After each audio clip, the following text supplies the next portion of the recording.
Привет всем! Мы рады видеть вас на нашей площадке. Сегодня мы поговорим с вами об обучении детей с ограниченными возможностями здоровья в школах. Друзья, внимание на экран.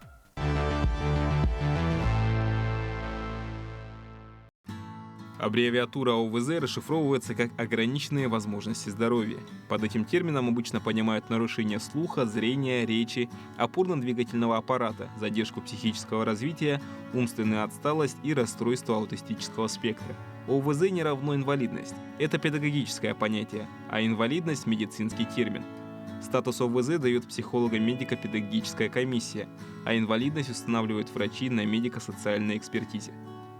У ребенка может быть инвалидность без статуса ОВЗ, например, у ребят с сахарным диабетом. И наоборот, ребенок с задержкой развития может не иметь инвалидности. Образование детей с ОВЗ вызывает множество организационных вопросов у школ и самих родителей. В какую школу должен ходить такой ребенок? Может ли он учиться вместе со сверстниками? Какие условия должна создать для него школа? Елизавета Зарубина – профессиональный психолог и профориентолог. Она работает руководителем проектов динамично развивающегося благотворительного фонда поддержки детей с инвалидностью и ограниченными возможностями здоровья «Харесхал», который был создан в 2011 году. Должны ли дети вне зависимости от ограничений здоровья учиться в одних школах и созданы ли для этого все условия? Друзья, чтобы разобраться в этой теме поподробнее, вам нужно будет разделиться на две группы. Мечтатели – это те, кто считает, что дети вне зависимости от ограничений здоровья должны учиться в одних школах. Обучить детей с ОВЗ в специализированных школах значит лишать их возможности социальной адаптации. Реалисты – это те, кто считает, что отсутствие доступной среды не позволяет обучить детей с ОВЗ вместе с детьми без ограничения здоровья. В одних школах обучать детей с ОВЗ нужно в специализированных школах, а для их социальной адаптации нужно применять другие методы. При этом каждая из сторон должна стараться перетянуть на свою сторону больше участников из противоборствующих. В конце передачи у каждого из вас будет возможность поменять свою точку зрения. Соответственно, мечтатель, который убедился в аргументах реалистов, может перейти к ним, ну и наоборот. При этом мечтатели у нас будут располагаться справа, А реалисты слева. Делимся. Итак, встречаем нашего героя.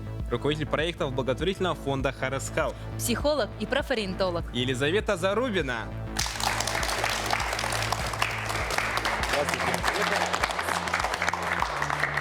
Пожалуйста, присаживайтесь. Елизавета, здравствуйте. Добрый день. Сейчас вам дается ровно минута для того, чтобы вы могли рассказать нам о себе. Меня зовут Зарубина Елизавета. Я работаю руководителем проекта благотворительного фонда «Харесхал». До этого я сотрудничала с фондом как психолог. Я также занимаюсь профориентацией. У меня есть проект профориентации для ребят с ОВЗ с инвалидностью. В 2019 году я закончила магистратуру по психолого-педагогическому направлению. Ну и до 18 лет я относилась к категории ребенок-инвалид. И сейчас у меня есть малыш, которому 5 лет. У него тоже есть некоторые ограниченные возможности здоровья. Начнем мы с небольшого блиц-интервью, соответственно, быстрые вопросы и быстрые ответы. Так, первый вопрос. Насколько остро сегодня стоит вопрос социальной адаптации детей с ОВЗ? Очень остро, потому что если вы следите за новостными лентами, могут быть какие-то новости, которые вызывают противоречивую информацию в этом вопросе. И, конечно же, к сожалению, статистика инвалидности, она растет. И на сегодняшний момент этих детей стало критично больше, они взрослеют, и мы, как общество, должны что-то для них предложить. Обеспечивается ли должным образом поддержка детей с ОВЗ после выпуска из школы? К сожалению, на сегодняшний момент в республике менее 3% студентов колледжей имеют статус ОВЗ или инвалидность. То есть это, а численность студентов колледжей в среднем 20 тысяч по республике. То есть это, очень низкие, конечно, цифры. Как вы пришли к работе именно в данном направлении?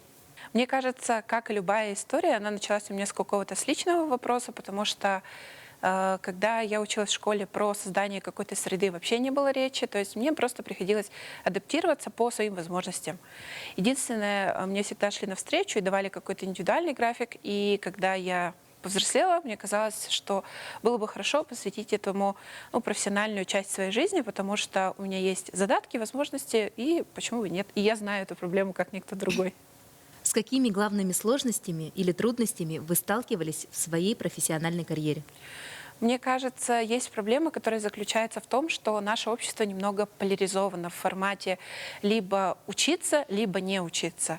И, допустим, сейчас одна из сложностей — это налаживание диалога между представителями власти, которые, допустим, отвечают за образование, и родителями.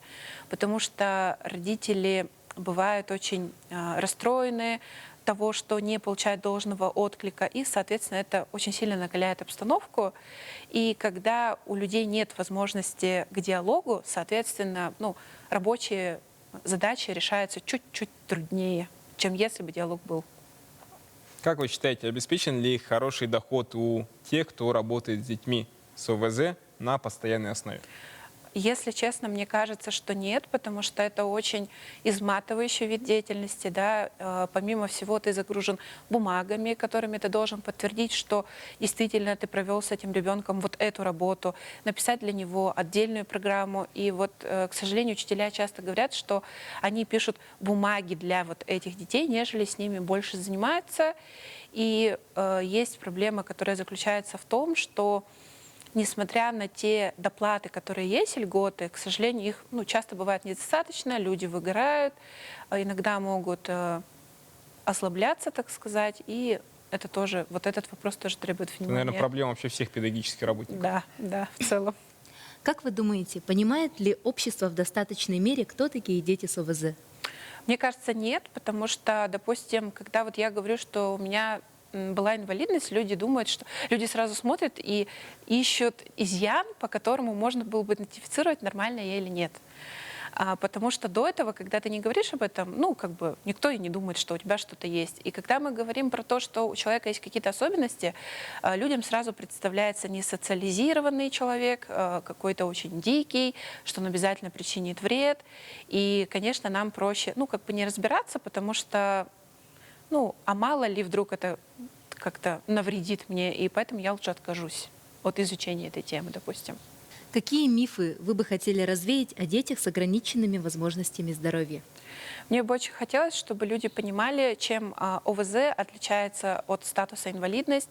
И вообще в целом сейчас вот даже на законодательном уровне закреплено понятие особые образовательные потребности, ООП. Но до тех пор, когда мы разговариваем на эту тему, мы все равно говорим о ОВЗ, потому что это привычнее. Когда как весь прогрессивный мир говорит, что ограниченные возможности — это некорректная формулировка. Итак, Елизавета, сегодня перед вами те, кто постарается узнать вас немного поближе, и пообщаться на нашу сегодняшнюю тему. Справа от вас расположились мечтатели. Мечтатели — это те, кто считает, что дети вне зависимости от ограничений здоровья должны учиться в одних школах. Обучать детей с ограниченными возможностями в специализированных школах значит лишать их возможности социальной адаптации. Слева от вас расположились реалисты. Они считают, что отсутствие доступной среды не позволяет обучать детей с ОВЗ вместе с детьми без ограничений здоровья в одних школах. Обучать детей с ОВЗ нужно в специализированных школах, а для их социальной адаптации нужно применять другие методы. Ну что, друзья, давайте мы обратимся к вам, к нашей аудитории. Пожалуйста, поделитесь, почему вы оказались с той или иной стороны, чем обусловлен ваш выбор. Давайте начнем с стороны мечтателей. Дети с ОВЗ могут учиться в школах, как и все, потому что ОВЗ — это не инвалидность. Я согласна с вами, Елизавета. И то, что на разных стадиях можно учиться с ОВЗ, просто к ним нужен небольшой другой подход. Я считаю, что они могут тоже, как и мы, учиться в обычных школах. Реалисты, пожалуйста, почему вы выбрали эту сторону? Дети с ОВЗ, они должны учиться именно в тех школах и так далее, учреждениях образовательных, которые предоставляют им комфортные условия для нормальной жизни, для нормального обучения, именно потому что в среднестатистических школах общеобразовательных дети могут столкнуться с буллингом как раз-таки, поэтому мы считаем, что им нужно именно предоставить такие условия, чтобы они учились в комфортабельных. Дети с ОВЗ должны тоже учиться в школах, так как мы сейчас на них смотрим как что-то дикое. А вот если они будут учиться в школах, то мы будем смотреть на них, как просто немножко отличительно от нас. Спасибо. Пожалуйста, еще мнение. В общеобразовательных учреждениях есть программы адаптированного обучения, допустим, а с остальными просто как-то более мягко к ним относиться и создать специальные условия. Но этого, я считаю, недостаточно. Каждый учитель должен проходить курсы специальные, обучаться на педагога-дефектолога, чтобы должным образом обращаться с такими детьми, обучать их, находить индивидуальный подход, подбирать программу и так далее. И очень много времени и трудоемкого процесса будет затрачено на то, чтобы обучить всех этих педагогов в общеобразовательных учреждениях, чтобы они занимались с детьми с ОВЗ. Поэтому я считаю, что в специализированных школах их надо обучать. И проблема социальной адаптации, она не так остро стоит, я считаю, потому что есть разные мероприятия, собрания, те же художественные школы, где дети с ОВЗ могут реализовывать себя в разных направлениях и получать социальную адаптацию, вне зависимости от их состояния здоровья. У меня есть ребенок, у него точно есть ОВЗ, потому что я считаю, что лучше таких детей лучше обучаться в специализированных учреждениях, потому что в обычных школах, там, например, как сказать, может, нет соответствующих условий. Да, нет соответствующих условий, потому что, у меня такое мнение. Дети, да, когда учатся в обычных массовой школе, так называемой, они привыкают к тому, что люди все разные. То есть, каждый ученик удивляется, узнает что-то новое. Например, сейчас не многие ученики знают, что такое ОВЗ и не отличаются инвалидностью, но человек с ОВЗ может рассказать, в чем отличие есть. То есть идет развитие, то есть мы развиваемся, узнаем что-то новое, я считаю. Лично я считаю, что, зная наши условия образования, в большинстве случаев, в большинстве школах дети с ОВЗ учительским персоналом и, я считаю, большинством обучающихся, считаю, дети с ОВЗ воспринимаются как некая обуза, и, соответственно, они подвергаются тем же социальным потрясениям со стороны как педагогического состава, так и учащихся, что, безусловно, оказывает не совсем положительное влияние на детей с ОВЗ. Мне кажется, что дети с ОВЗ, они очень восприимчивые, очень чувствительны именно к этой проблеме, поэтому они более остро именно это воспринимают, какую-то критику, возможно, со стороны ровесников и так далее. Поэтому зачастую в общеобразовательных школах присутствуют разные люди, естественно, и они могут, правда, столкнуться с большим количеством какой-то травли со стороны сверстников, потому что многие дети не понимают, насколько им живется, и они вообще не знают их проблемы, поэтому воспринимают их как-то с пренебрежительной точки зрения, возможно. Еще мнение давайте послушаем. Дети с ОВЗ вправе выбрать себе ту школу, которую они хотят, то есть обычную школу, либо же в специализированную школу. И если они правда хотят в обычную школу и готовы к этому, то я считаю, что они могут.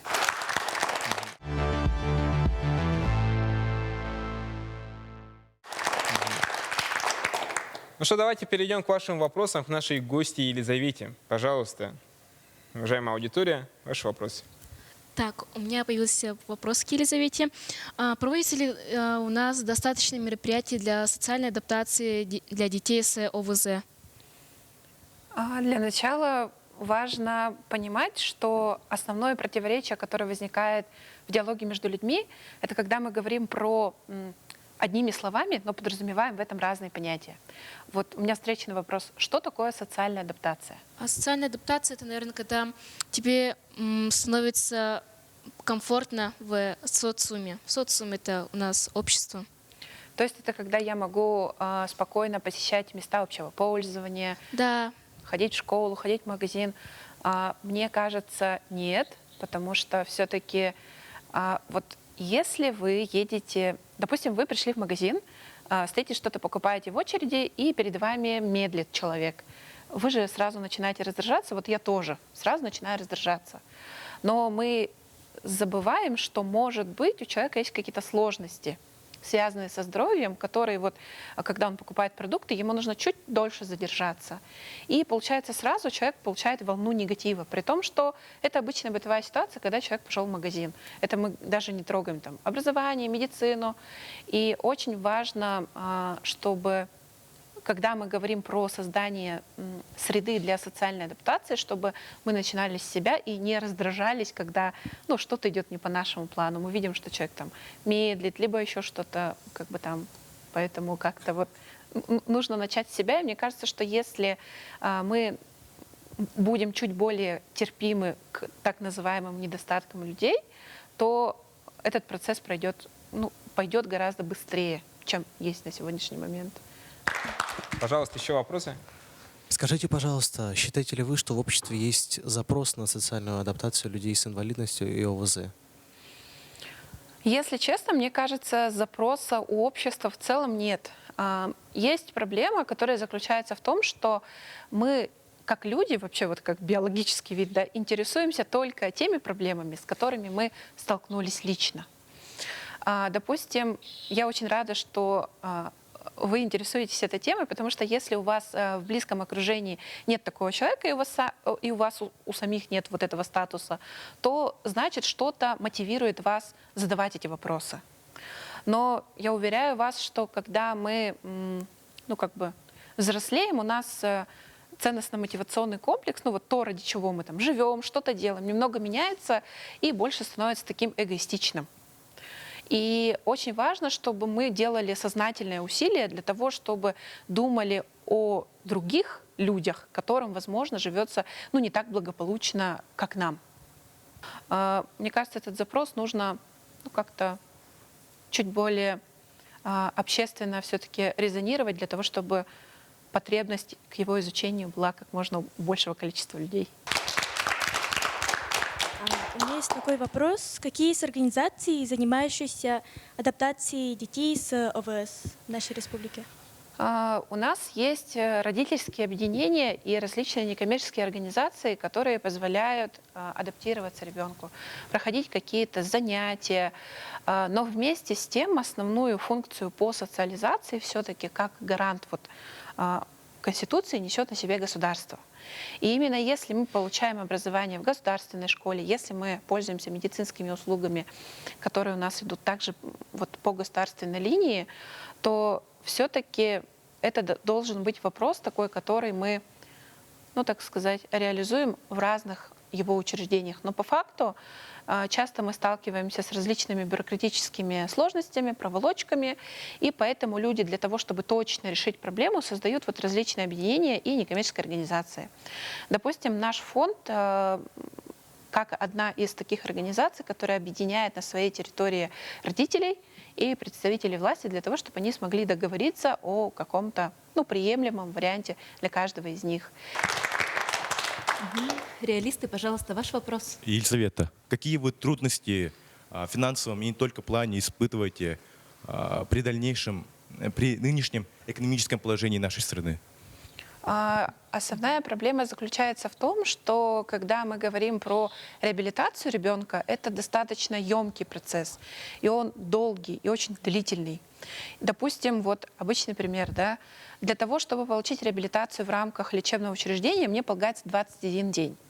Но если у вас есть ребенок, который не говорит, и вы из 12 месяцев 21 день в году поделали ему какие-то занятия, то результата плюс-минус не будет. И поэтому для того, чтобы сочетать реабилитацию ребенка со своей жизнью, родители имеют право на работу, на хобби, на какую-то жизнь, так сказать, в параллель диагнозу ребенка. Приходится прибегать к помощи платных специалистов. Цены, допустим, если мы берем среднее статистическое по стране, допустим, у нас среднего спектра цены. Конечно, их часто бывает не хватает, но есть различные формы, способы компенсации, но, опять же, все зависит от нарушенного вида развития. Допустим, мы на сайте фонда разместили информацию о проекте «Я дома». Для того, чтобы 18 ребят с диагнозом ДЦП прошли реабилитацию в течение 2 месяцев, им нужно 900 тысяч рублей. Это огромная сумма. И поэтому мы просим поддержки у неравнодушных людей для того, чтобы они смогли нам ее покрыть. То есть это обычные люди, организации, предприниматели, которые понимают, что иногда суммы могут быть космического уровня. И тогда мы обращаемся, конечно, к помощи людей, когда-то государство просим квоты. Допустим, в моем случае мне не требуется каких-то, для занятий с сыном каких-то огромных космических сумм. Ну и в среднем, допустим, если мы берем занятие с логопедом дважды в неделю выходит, если в течение месяца, 9 тысяч рублей, прям конкретно, да. Занятие беговелом 5 тысяч рублей, это я все говорю за месяц, да. Занятие дзюдо выходит тоже около 4,5-5 тысяч, зависит от количества дней в месяце. Бассейн по квоте мы посещаем бесплатно, ну и больше каких-то реабилитивных мер для моего ребенка мне не нужны. Поэтому вот мой расход такой. Но опять же повторюсь, что есть ситуации, когда нужно много денег. Пожалуйста, еще вопрос со стороны реалистов. У меня есть такой вопрос, который волнует лично меня. Как дети с ОВЗ переносят свой диагноз в таком психическом плане, личном? Как они это эмоционально переносят? И как можно поддержать таких детей? И какие меры предпринимаются, чтобы было легче жить? Это очень хороший вопрос, потому что если нас беспокоят какие-то проблемы нашего личностного характера, мы, как всегда, допустим, должны обращаться к психологу, условно говоря. Я закончила школу в 2010 году. Я не знаю, был ли в нашей прекрасной школе психолог, но какого-то сопровождения именно с точки зрения принятия диагноза, понимания, как с ним дальше жить, откровенно говоря, этого не было. И, допустим, сейчас я очень много получаю запросов по вопросу того, как поговорить с ребенком, потому что иногда родители полностью скрывают о том, что у ребенка есть какие-то особенности здоровья. И они делают это лет до 10, когда он уже понимает, что что-то не так. Откровенно он чем-то отличается от других людей. И по большей части это беспокоит именно взрослых, потому что он же узнает, что он какой-то не такой, он не захочет жить, он что-то еще. И это достаточно серьезная проблема, которую нужно обсуждать, потому что если я не вижу понимания, как я могу адаптироваться, смогу ли я жить жизнью обычного человека, в кавычках, да, какая первая мысль у меня возникнет? Все понимают, да, какая мысль возникнет. И если в этот момент мы не подхватим человека и не утешим его, не поможем ему, то последствия могут быть самыми печальными. Поэтому очень важно своевременно обращаться за психологической помощью и не толкать ребенка к психологу, а всей семьей посещать специалистов, потому что, допустим, у мужчин вообще немножко специфичное восприятие того, что у них ребенок чем-то болеет, либо у него есть какие-то особенности здоровья. То есть, допустим, мужчина может говорить, нет, они ленятся, он все может, нормальный там, да. И поэтому я очень радуюсь за психологическую помощь и поддержку. Я очень хочу, чтобы в каждом учреждении появился специалист, к которому мы можем зайти в любое время, для того, чтобы у нас была возможность обсудить те вопросы, которые нас беспокоят.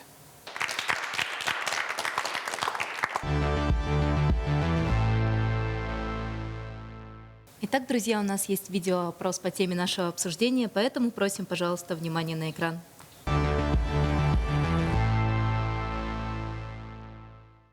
Как вы думаете, доступен ли наш город для проживания людям с ограниченными возможностями здоровья? Разве что проспект Ленина будет.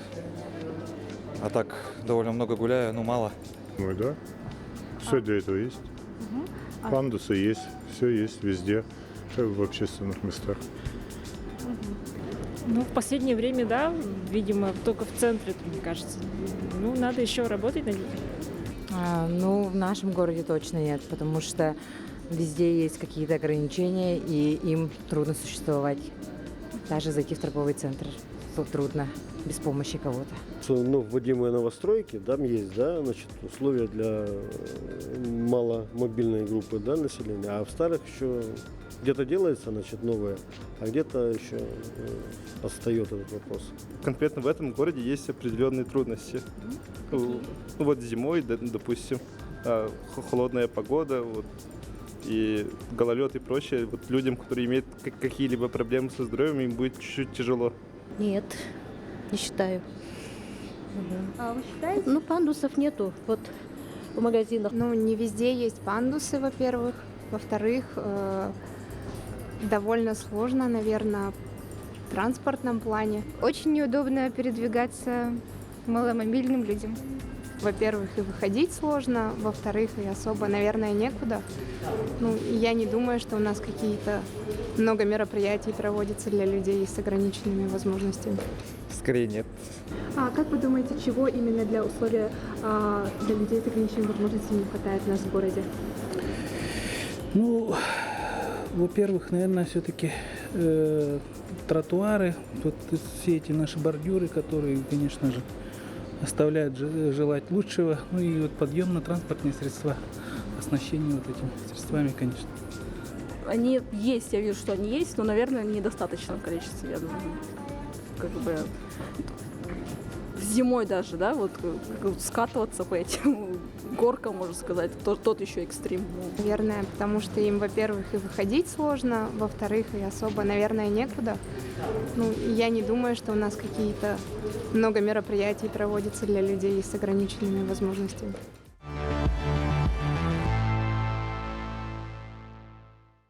Как мы видим из опроса, большинство считают, что условия в нашем городе не отвечают требованиям вообще доступной среды в целом. Давайте зададимся вопросом в таком случае. С какими трудностями в первую очередь сталкивается ребенок, имеющий ограничения по состоянию здоровья? Ну, я считаю, все зависит от вида ОВЗ, потому что есть ОВЗ, когда человек просто заикается, а есть, когда у него нарушен опорно-двигательный аппарат, и он не имеет достаточной мобильности, и на него наложено огромное ограничение в передвижении. Допустим, те, кто не могут передвигаться на своих ногах, им же надо на коляске, и не все условия созданы в нашем городе для этого, для удобства передвижения. А также, допустим, если есть слабовидящие или вообще слепые, это тоже относится к категории ОВЗ, то, допустим, есть, например, в переходах же озвучивает, там, переходите дорогу, да, и иногда бывает так, что рядом, допустим, другой светофор, и там переключается на зеленый свет, и он не понимает, стоит ли ему идти или нет. И, допустим, если человек глухой, для него еще сложности создаются. И особенно остро стоит проблема социальной адаптации в нашем обществе, особенно для детей с ОВЗ. И тоже думаю, что не проводится достаточно хороших и действительно распространенных мероприятий для социализации детей с ОВЗ. Но я, например, тоже того мнения, что человек с ОВЗ, например, вот, он не сможет один передвигаться по городу. Мне лично вот в школе говорят, что ты, Миша, давай передвигайся один как-нибудь. Мама у тебя не вечная, а я как буду двигаться по городу один, если я могу потеряться, и машина может наехать. Вот. Поэтому я считаю, что всегда кто-то из родных все равно должен помогать человеку с ОВЗ. Неважно там. Я считаю, что человек с ОВЗ никак не сможет один по городу передвигаться. Спасибо. Вам, наверное, знакомо, как специалисту из сферы, в каких школах у нас сейчас уже сегодня ведется обучение как детей, имеющих, так и не имеющих ОВЗ? У нас есть коррекционные школы, их достаточно несколько. Есть школа, допустим, на Вилюйском тракте, где обучаются ребята с нарушениями слуха и с нарушениями зрения. Но там исключительно дети, у которых есть такие нарушения, правильно? При этом а разве у нас нет таких школ, в которых обучаются дети, не имеющие ограничений? Есть школа, допустим, 22. Есть школа 34-я, есть школа 4-я. 35-я школа есть. 35-я школа, она общеобразовательная, но там очень хорошая практика создания ресурсных классов. Но, опять же, эта практика хороша, потому что когда-то родители туда ее завели, и все-таки у школы, так как здание новое, вот в какой школе есть бассейн? Только в этой, по-моему, да? Есть возможность это обучение, организовать. Еще мнение послушаем со стороны реалистов. Какие причины вы видите? Пришли к тому, что все учатся в одной школе, так как это очень энергозатратно, это все-таки вопрос бюджета и квалификации педагогов. Не всегда можно пропихнуть человека с ОВЗ в обычный класс, где для него не созданы индивидуальные условия. И процесс адаптации учебной программы очень трудоемкий. И для этого нужно достаточно много времени, ресурсов, сил. Думаю, что многие просто не хотят на это все свое время тратить и думают, что легче просто в специализированную школу отправить своих детей. И тем более, что у нас может быть в нашем мире непринятие со стороны других детей с ОВЗ, считать, что они какая-то обуза для состоявшегося общества внутри класса, и они не будут там с ними общаться, как-нибудь контактировать, и родители будут считать, что их ребенок будет отставать из социализации из-за этого. Допустим, в специализированных школах они же будут относиться к друг другу как, таким же, как и они, будут открываться, узнавать что-то новое, так продолжать общение. Вот с причинами мы разобрались. А все же, если нужно, по вашему мнению, учить детей, имеющих ОВЗ в специализированных школах, но каким образом все же решать проблему их социальной адаптации? Что вы можете предложить? На данный момент есть много разных мероприятий для социализации детей с ОВЗ. Допустим, детей собирают разные организации, знакомят с другими, рассказывают о жизни, социализируют их. У меня есть знакомые с ОВЗ, которые ходят в художественную школу, и там тоже общаются с людьми, занимаются хобби. И школа — это не единственное общество, в которое они могут попасть и попытаться социализироваться. Есть разные мероприятия, есть разные сферы общества, где они могут влиться легко. Каждый родитель должен воспитывать в своем ребенке, если даже он не имеет никаких ограничений и так далее, он должен воспитывать в ребенке прежде всего какую-то, терпимость, толерантность, чтобы ребенок понимал, что существуют разные люди, и, соответственно, если мы устраним эту проблему, если мы достучимся до вообще людей и будем работать с этим, то, соответственно, эта проблема будет уже искореняться, так как люди начнут относиться к друг другу с большим пониманием, с любовью, и, соответственно, они будут стараться как-то изменить мир. Мы комментарии послушали с обеих сторон. Елизавета, как вы считаете, учитывая то, что дети, допустим, будут все же учиться в специализированных школах, как мы можем решить проблему социальной адаптации? Очень важно создавать пространства, в рамках которых мы бы могли функционировать, допустим, без какого-то строжайшего отбора, допустим, по освоению образовательной программы. Таким плацдармом, условно говоря, может стать дополнительное образование, потому что оно все-таки чуть более щадяще относится к освоению программы, и можно выбрать то направление, которое подходит тебе. Ты можешь выбрать педагога, то есть гораздо больше можно создать кружков, допустим, условно по фотографированию либо по танцам, чем в школе сейчас сделать что-то, чтобы ребенок получал именно все там. Очень важно вовлекать ребенка, независимо от того, учится он в коррекционной школе или нет, в обычные бытовые обязанности семьи. Ходить с ним в магазин, еще что-то, общаться с людьми, общаться с семьями, потому что чаще всего это проблема изоляции семьи. А если семья изолирована, то она изолирует и ребенка автоматически. Допустим, иногда бывает так, что ребенок пошел в кружок, и тренер понимает, что он с этим ребенком работать либо не хочет, либо не может. И родители, конечно, тоже оскорбляются. Я в прошлом году, прежде чем найти ребенку тренировки, я писала, что у него есть некоторые особенности развития, он не понимает речь, может у него быть сложности с выполнением ваших команд, условно говоря. И в одном кружке мне сказали, что извините, мы воспитываем чемпионов, и вы нам не подходите. Как родитель я, конечно, оскорбилась, и мне казалось, все, теперь ничего больше не будет. Но, тем не менее, когда мы начали просто искать, благо кружков больше, чем школ, нам сказали, да, хорошо, приходите. И оказалось, что мой ребенок социализирован больше со своим статусом, чем те дети, у которых этого статуса нет, в силу каких-то непонятных причин, возможно, да. И оказывается, не все так ужасно, как может показаться на первый взгляд. Какой совет вам бы хотелось дать нашей сегодняшней аудитории? Я очень рада, что вы задаетесь вопросами того, чтобы мир стал комфортным для всех и каждого из нас. Спасибо вам за это большое. Я думаю, что если свою философию своей жизни вы пронесете через всю свою жизнь и будете ее также озарять ей свой мир, то жить в нашем городе и в этом мире станет гораздо лучше, интереснее и благополучнее для всех нас. Спасибо. Но сейчас наступил тот самый момент истины, когда вы можете поменять свою точку зрения. Соответственно, мечтатель, который убедился в аргументах реалистов, может перейти к ним.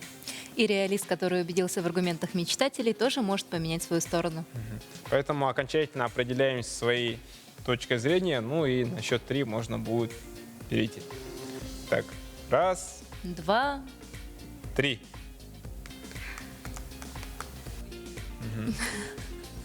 Давайте Давайте поаплодируем. Пожалуйста, аргументируй, почему ты все-таки решила сменить свою точку зрения. Ну, потому что у нас реально в школах мало оборудования, да, и этот вопрос сейчас как бы не слишком высоко появляется где-то, потому что как-то... Не студия резонансен? Да, как-то так. И все это как-то скрывается, и все это медленно-медленно идет.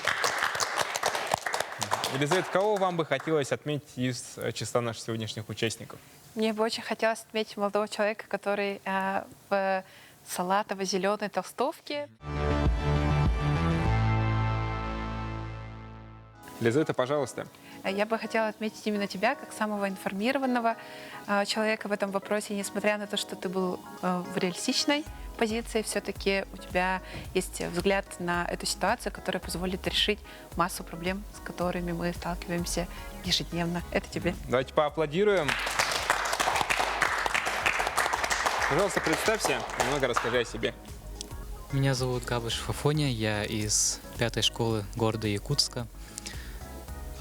Учусь в 10 классе, веду активный образ жизни, здоровый, являюсь активистом, занимаюсь разными проектами и реализую себя. Спасибо. А помимо всего прочего, у нас есть презент от Республиканского фонда «Солнышки Якутии». Это фонд, объединяющий родителей детей, имеющих синдром Дауна. Вот. Ну и в том числе вручаем презент от этого фонда. Пожалуйста. Давайте поаплодируем. Но сейчас мы всех приглашаем подняться сюда, на наш подиум, для того, чтобы мы еще могли пообщаться немного друг с другом, ну и с нашей гостьей Елизаветой.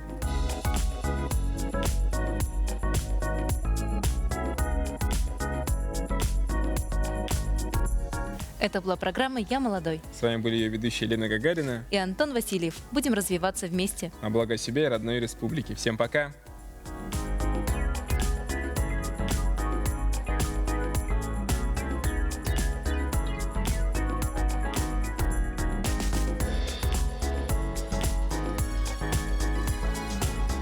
Мне очень понравился данный формат передачи, потому что все-таки я считаю, что очень важно давать слово подрастающему поколению молодежи, потому что они вырастут, придут на смену нам, и только от них зависит, в каком мире мы с вами будем жить.